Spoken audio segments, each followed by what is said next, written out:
મારે તમને બંનેને થોડી ખાનગી વાતો કરવાની છે. હાલો અંદર. તારે બાપુ ખાનગી વાત કરવાનું કહે છે, હાલ છટક જલ્દી. ઓલી રુદ્રાક્ષની માળા લાવ્યા હતા કે બાપા તમે? જોયું મોટા ભાઈ હું વાતું કરતા હતા ઈ? કઈક સવીને ખાંડ દેવાની વાતો કરતા. અરે મારા બાપ ખાંડ દેવાની નહીં, ખાનગી વાતું કરતા હતા.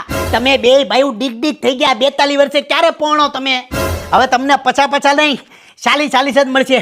હાલો બે ડીક ડીક થઈ ગયા બે, હાલો 42 ને 34. ખાનગી વાત હતી હું ઈ તો કયો. જમાઈ રાજ, આપણી પાસે 10 વીઘા જમીન છે અને આજની તારીખમાં એની વેલ્યુ 3 કરોડ રૂપિયા છે. 3 કરોડ?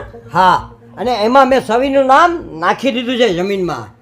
વાહ, ખરેખર તમારી દીકરીનું નામ જમીનમાં નાખી અને તમે બહુ ઉત્તમ કામ કર્યું છે. તમે સમાજમાં એક મેસેજ